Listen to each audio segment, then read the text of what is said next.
la kinesiología en el manejo del paciente COVID, un trabajo que hicimos con el licenciado Franco Grassani, yo soy la licenciada Natalia Toninetti, formamos parte del servicio de kinesiología del Hospital Castro Rendón.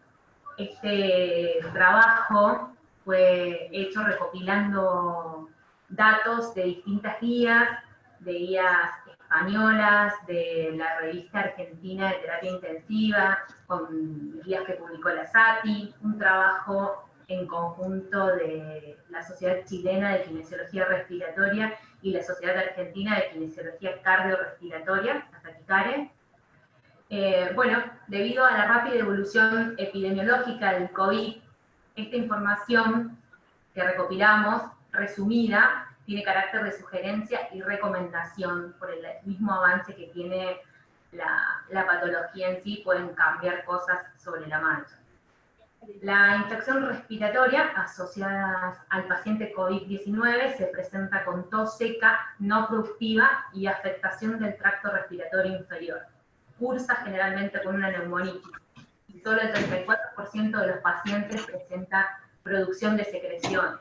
Es decir, que un tercio de los pacientes generan tos productiva. Es importante que nosotros podamos evaluar como kinesiólogos la cantidad y la eficacia tusígena de esas secreciones, para saber a raíz de esto si tenemos intervención o no. La cantidad, si es abundante o es escasa, nos va a determinar si tiene indicación kinésica o no, y la eficacia tusígena, por supuesto, también. En caso de que el paciente pueda expectorar de forma independiente, no tendríamos indicación kinésica. La indicación kinésica, según la clínica respiratoria, es importante que la conozcamos, porque también es lo que nos va a determinar en qué momento atendemos a un paciente diagnosticado con COVID o no.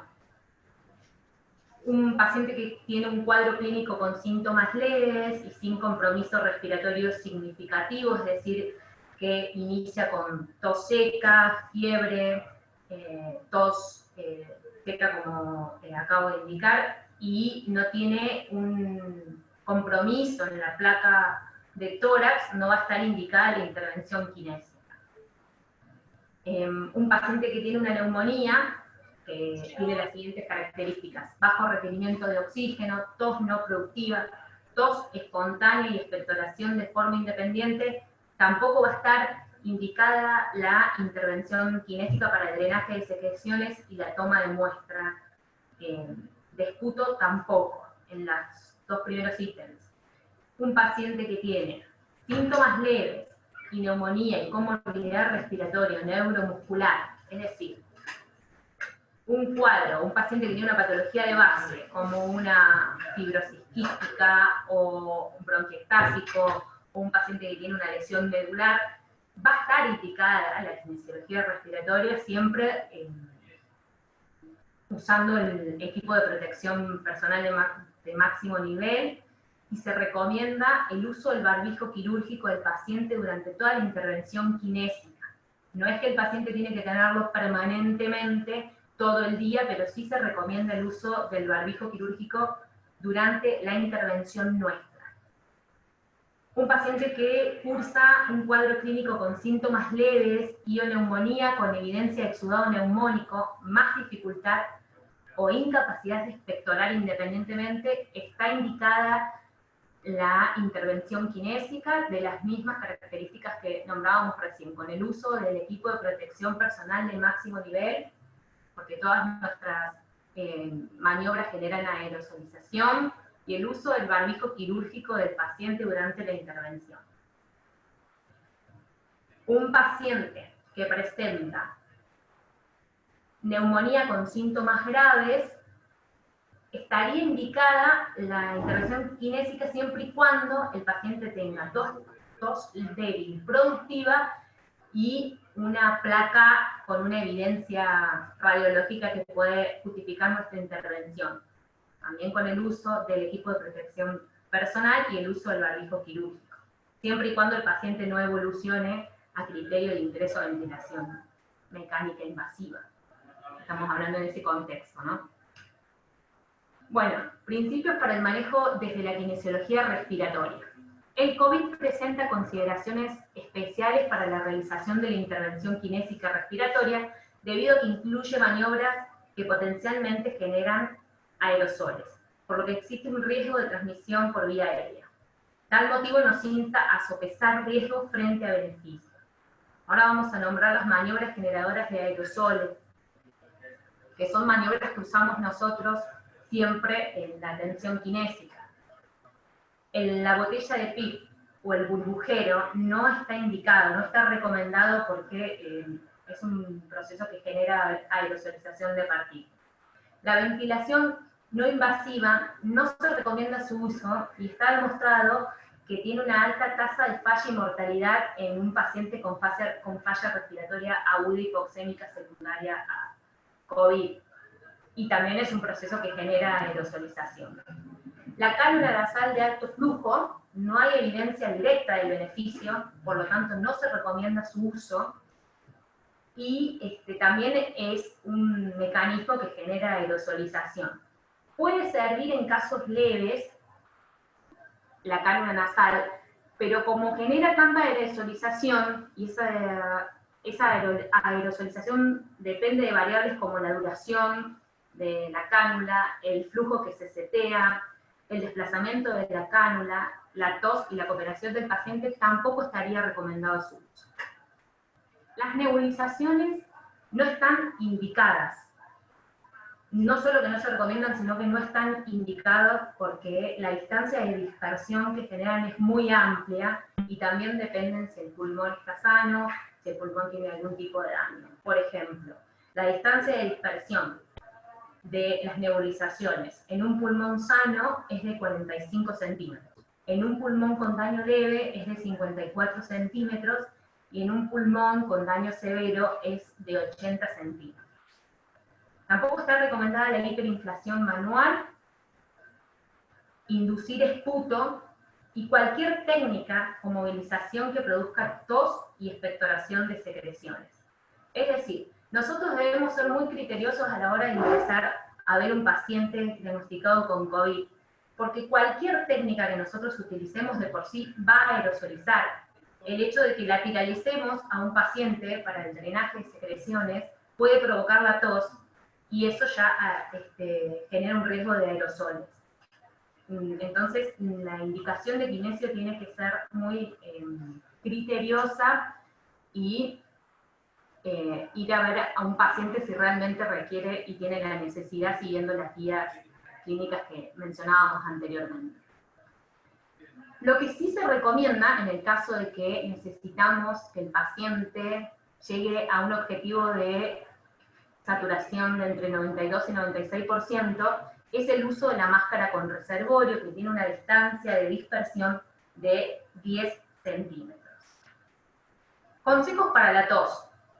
La tos es una maniobra que generamos inevitablemente cuando vamos a ver a un paciente respiratorio para hacerle nuestra intervención. Entonces tenemos que aplicar medidas que permitan una correcta tos para disminuir la dispersión de aerosoles. Para que tengamos como dato, la distancia de dispersión de la tos sin barbijo quirúrgico es de 70 centímetros. Con barbijo quirúrgico es de 35 centímetros y con barbijo N95 es de 15 centímetros. Entonces, las recomendaciones. Pedirle al paciente que gire la cabeza hacia el lado opuesto donde estamos nosotros. Si es posible y el paciente puede realizarlo, que tosa sobre un pañuelo y que luego lo pueda desechar con posterior lavado de manos. Y nosotros también, en la medida que sea posible, colocarnos a 2 metros o más de la zona de expansión. Toma de muestras respiratorias. El hisopado nasofaringeo y el orofaringeo son los métodos de elección primaria y no se recomienda tomar muestras de esputo inducido. Puede suceder que en un primer momento el hisopado nasofaringeo o el orofaringeo den negativo y el paciente o la paciente evolucionen a un cuadro clínico desfavorable y sigue existiendo la sospecha de COVID, entonces en ese caso se puede solicitar un esputo, pero no es lo más recomendable. Siempre como primer método de elección tiene que ser los hisopados. El aspirado traqueal, para tener en cuenta, también genera menor aerosolización que el lavado broncoalveolar o el minival. Y ahora el manejo de la vía aérea del paciente ventilado. La intervención kinésica queda sujeta al análisis exhaustivo del riesgo-beneficio con el equipo médico. Consensuada la intervención, aplicar los siguientes cuidados respiratorios. Corroborar el CAP. Debemos ver el balón de neumotaponamiento, que tenga una presión aproximadamente entre 25 y 30 centímetros de agua. Corroborar los ajustes de tubuladura y filtro. Todos tenemos que corroborar los dispositivos por donde se ingresa el inhalador de dosis medida, por donde se instila, todos tenemos que corroborar que esté cerrado. Los fármacos inhalatorios no se recomiendan, solo si es indispensable, no se usa la aerocámara, no se nebuliza, como decíamos anteriormente, tampoco se nebuliza en unidades de cuidado crítico. Aspiración de secreciones solo si es necesario. No podemos abusar con la aspiración de secreciones porque desreclutamos. Necesitamos tener el mejor posible reclutamiento en el paciente. Controlar parámetros de ventilación protectiva. La presión plató tiene que ser menos de 30 centímetros de agua. Un delta de presión menor de 15. Y también podemos evaluar la tabla de Stilo. La liberación de la ventilación mecánica. Para avanzar en el winning no está recomendado usar el tubo en T. Se sugiere llevar a cabo los protocolos de liberación utilizados en cada institución, las pruebas de ventilación espontánea en presión soporte, que puede manejar un rango entre 0 y 8 centímetros de agua durante un lapso de 30 minutos. Superada la prueba de ventilación espontánea, se recomienda avanzar hacia la extubación. Procedimiento de extubación: el ventilador se coloca en stand-by, el retiro del tubo orotraqueal con el humidificador conectado e inmediatamente colocar el barbijo quirúrgico al paciente. Lo más probable es que tengamos que colocarle la máscara con reservorio y posterior a eso arriba el barbijo quirúrgico del paciente para disminuir riesgo. La extubación también tiene que ser con el mínimo personal posible, como máximo 2 operadores, y también con el equipo de protección personal de máximo nivel. Las intervenciones kinésicas solo deben realizarse cuando existen indicadores clínicos, de forma que minimice la exposición de los profesionales a pacientes diagnosticados con COVID-19. La revisión innecesaria de estos pacientes tendrá un impacto negativo en el suministro de equipos de protección personal. Es recomendable también que se realicen reuniones regulares con el personal médico para determinar indicación de revisión, ya que el personal no debe entrar de forma rutinaria, y las opciones de evaluación de paciente mediante valoración subjetiva y evaluación básica que no implique un contacto directo con el paciente deben ser probadas como primera opción siempre que sea posible.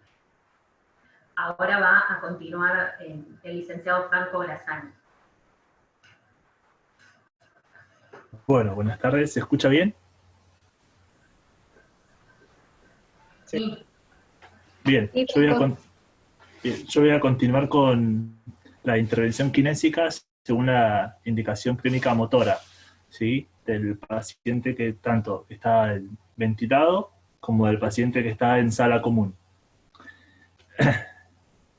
La indicación kinésica motora va a estar destinada a todos los pacientes que tengan una evidencia en limitaciones funcionales o que puedan llegar a adquirirlas dentro de la unidad de los cuidados intensivos, ¿sí?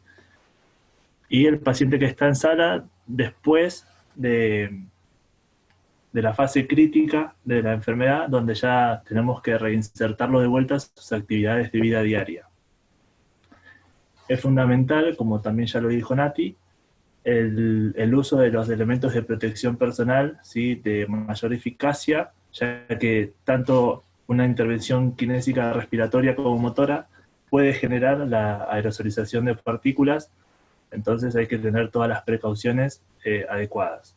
Y en caso de que sea posible, durante la intervención, el paciente debería utilizar un barbijo quirúrgico.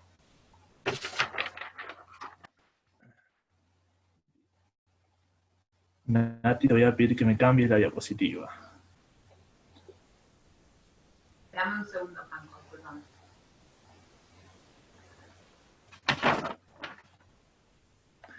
Bien, los principios que vamos a tener en cuenta, ¿sí?, para el manejo de la rehabilitación motora del paciente va a estar dada principalmente por las características, ¿sí?, clínicas que tenga este paciente, en cuanto a si vamos a realizar movilizaciones pasivas, activas, activas asistidas, en contra de la resistencia, ¿sí?, manejar bien el rango articular, hacer un fortalecimiento de la fuerza muscular, y si vamos a plantear ejercicios, por ejemplo, un paciente que ya esté en sala común, de progresión en lo que es la rehabilitación, ejercicios en cama, sedestación en la cama, sedestación fuera de la cama, en una silla, ¿sí?, la bispedestación, y entrenamiento de lo que son los miembros superiores e inferiores.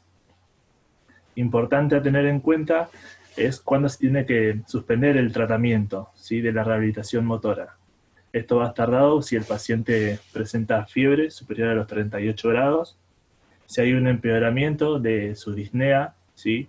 Un paciente en sala, lo ideal sería que pueda realizar el ejercicio teniendo una conversación fluida, por ejemplo. Otra limitación para suspender el tratamiento va a ser si el paciente refiere palpitaciones o dolor torácico. Con respecto a la duración y la frecuencia, también va a estar limitado por las características clínicas que vaya a presentar el paciente, ¿sí? Lo ideal sería una duración de 10, 12 a 15 minutos y una frecuencia de 2 veces por día, por ejemplo en sala, ¿sí?, un paciente que hay que incentivarlo a que su rehabilitación motora tiene que ser 2 veces al día, a la mañana y a la tarde, para de esa forma volver a sus actividades de la vida diaria lo antes posible.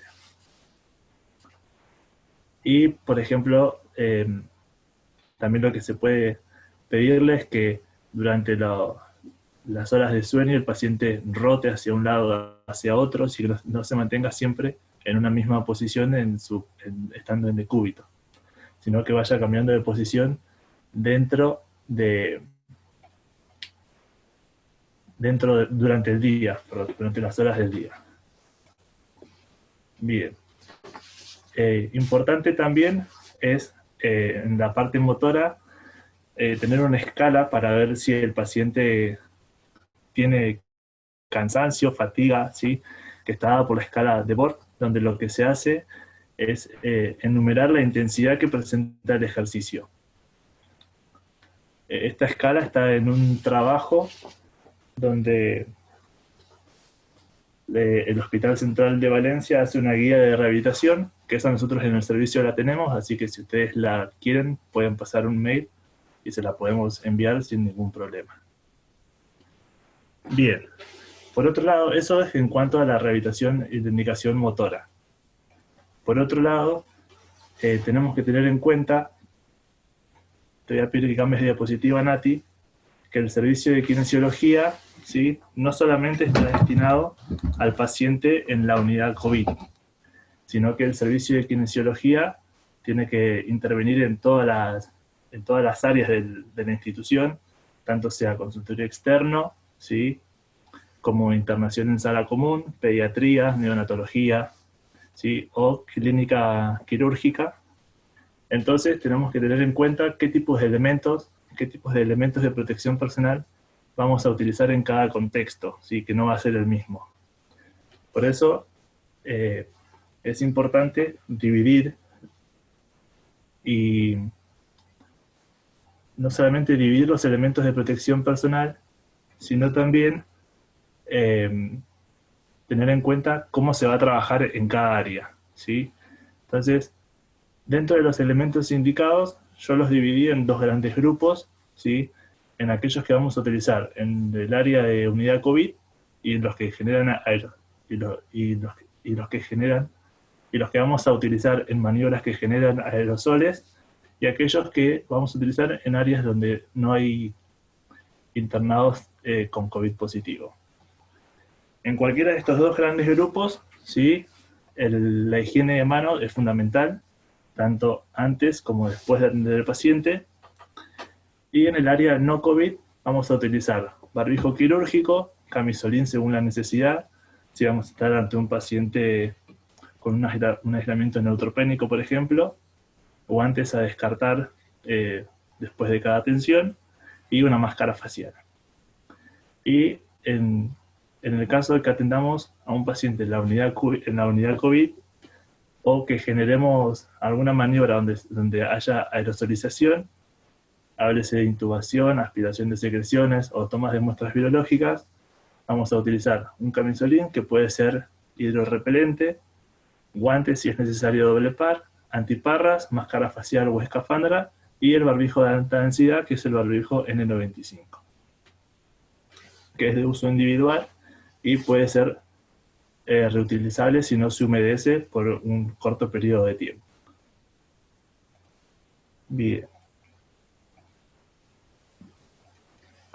En cuanto a la atención y a los elementos que se deben utilizar, nosotros los dividimos en 3 niveles de atención, ¿sí? El consultorio externo, que es el nivel 1, lo dividimos en pacientes que tienen patologías respiratorias y aquellos que no, ¿sí?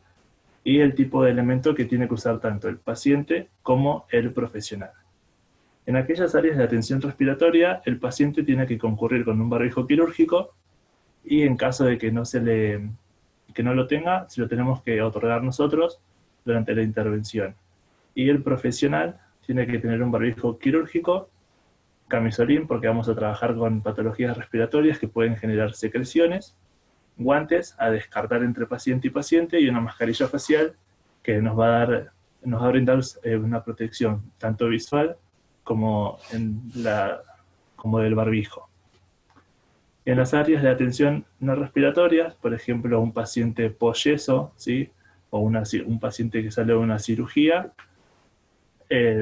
sí tiene que tener un tapaboca o un barbijo del paciente, y nosotros tener las precauciones estándares, hacer el lavado de mano, la limpieza de la superficie antes y después de la atención al paciente, un barbijo quirúrgico o tapabocas según la necesidad, y la máscara facial.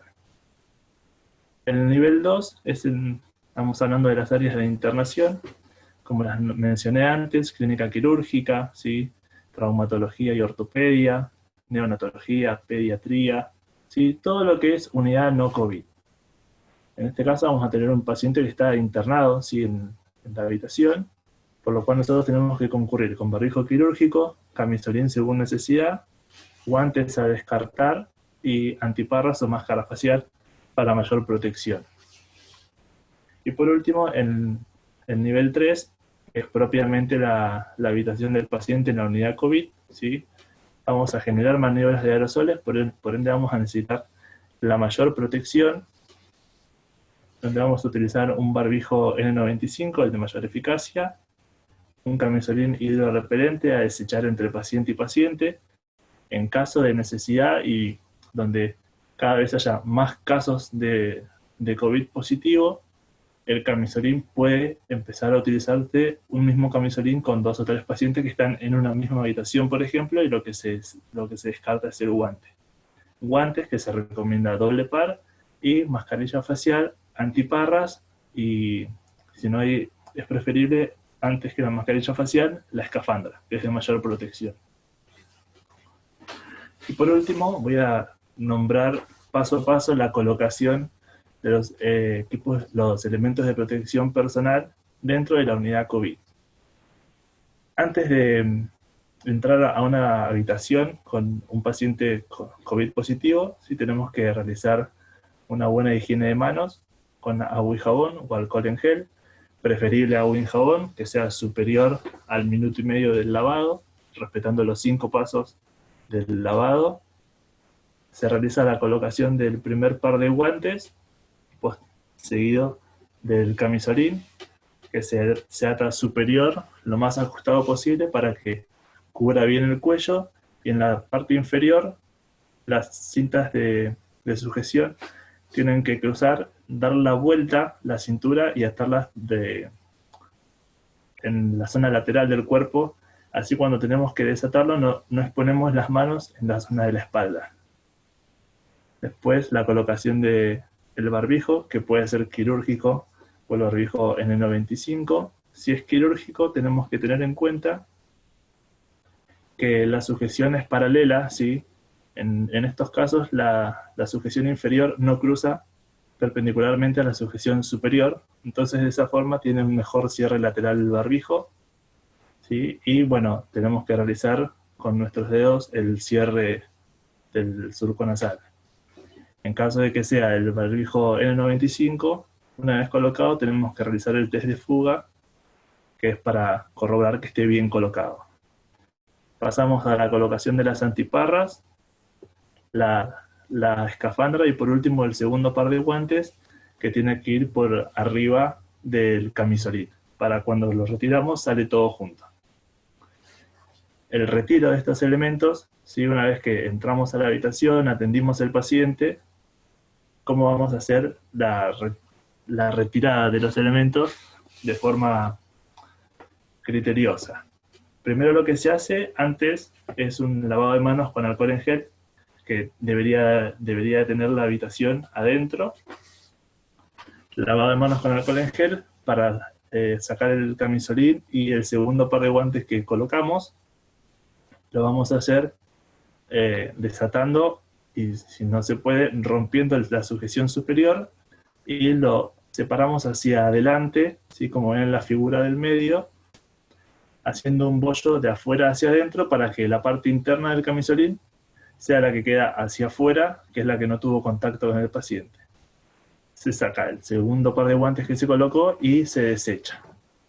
Luego de esto volvemos a hacer una higiene de manos con alcohol en gel para sacar la escafandra primero, siempre de la parte más posterior que se pueda, y la colocamos en una bolsa que vamos a retirar después para la higiene de estos elementos. Una vez sacada y retirada la escafandra, volvemos a hacer higiene de manos para retirar las antiparras, que colocamos juntos con la escafandra y cerramos la bolsa. Volvemos a higienizar las manos y retiramos guantes. Al salir de la habitación, salimos con la bolsa, escafandra, y donde colocamos la escafandra y las antiparras, donde vamos a tener el auxiliar que la recibe con todos sus elementos de protección personal colocados, y es el encargado de higienizarlas y desinfectarlas. Fuera de la habitación hacemos un lavado, de vuelta a un lavado de manos con alcohol en gel para retirar el barbijo. Si es un barbijo quirúrgico, se retira y se tira, y si es un barbijo N95, se retira, se cierra y se coloca en una servilleta para poder utilizarlo después, para que no se humedezca. Posterior a esto, si tenemos escafandra, si tenemos cofia, retiramos la cofia, y si no, pasamos a la higiene de manos con agua y jabón, respetando los 5 pasos del lavado de manos. Y eso sería todo también ahora. Muchas gracias, y los invitamos a aquellos que hayan tenido alguna atención, por ejemplo, no sé si están los kines de Zapala, que han tenido intervención kinésica en pacientes con COVID positivo, a desarrollar su experiencia, a contarnos.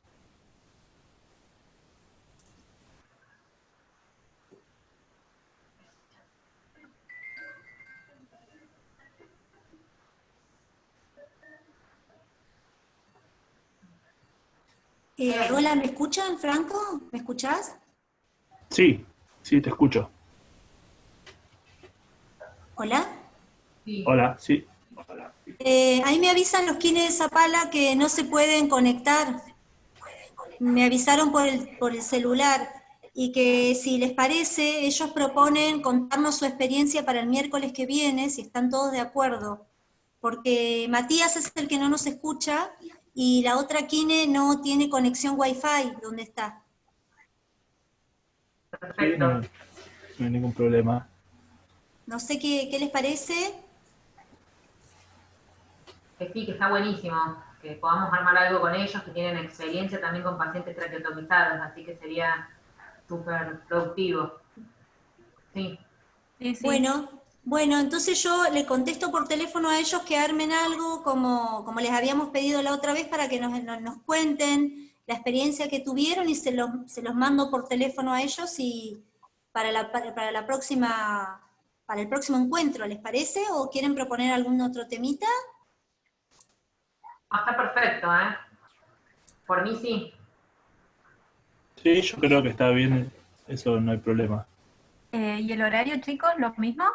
Yo para dejarlo ya agendado para el próximo miércoles a las 15 horas. Sí, Joana, el mismo horario, ¿El mismo horario? sí, sí. Lo que sí vamos a tener que ver ellos allá en Zapala, a ver cómo está su conexión de internet en docencia. Tal cual. Bueno, yo trato de contactarme con la gente del comité de docencia de Zapala para ver si tienen libre a las 15 horas y si hay otro horario disponible o lo que fuere, nos ajustamos a lo que ellos nos digan. ¿Les parece? Sí, perfecto, perfecto. Genial. Si a alguien le quedó alguna duda. Una pregunta, exacto. ¿Algo para agregar? ¿Alguna duda? ¿Una pregunta? ¿Algo desde la experiencia? Sí, habilita tu Muradas. Habilita, ahí está.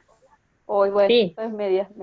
Bueno, mira, buenas tardes. Me quedó una No te duda, no preocupes. escuché muy bien la productividad de Moco en el porcentaje, 34% dijiste, que son pacientes por lo general. Sí, 34% es el porcentaje de pacientes que evolucionan a hipersecreción bronquial. Bien. Un tercio aproximadamente. Bien. ¿Están con casos ahora? Si tenemos casos acá en el hospital, Sí. sí, está confirmado. ¿Cuántos? Uno. Y nosotros tenemos sospecha a un señor. ¿Tienen sospecha? Perdón. Cutralcó, sí. Sí.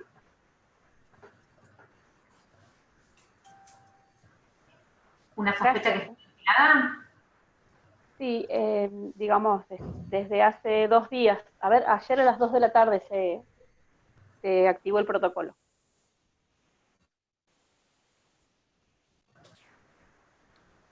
Bien. ¿Ya la vieron ustedes a la paciente o al paciente? No, en realidad no, porque le hemos presentado, digamos, Gastón presentó en los criterios, digamos, justamente lo que estaban comentando ustedes. O sea, no ingresar por ingresar. Tenemos monitores, y bueno, ideando más o menos, viendo cómo vamos a trabajar en caso de que tengamos que intervenir. Pero él le presentó ahí al jefe de clínica médica en qué casos estaríamos interviniendo nosotros. Perfecto. ¿De dónde es Eli, Nati? ¿Qué hospital es Eli? Cutralcó Plaza Wincul. Hospital Wincul, Cutralcó. Hospital Leticia. Gracias. Gracias. ¿Alguna otra duda o consulta? Buenas tardes. ¿Se escucha? Soy Matías. Sí, se escucha. ¿Qué tal? ¿Cómo están? Bien, Mati, bien. Yo soy de Zapala. Recién me pude configurar el teléfono porque no tenía salida de audio ni de video. Ahora lo configuré al teléfono de vuelta y ahí estoy escuchando. Lamentablemente no me pude prender antes porque, como les dije, no pude conectarme. Así que no sé muy bien todo lo que hablaron. No lo voy a hacer repetir de vuelta.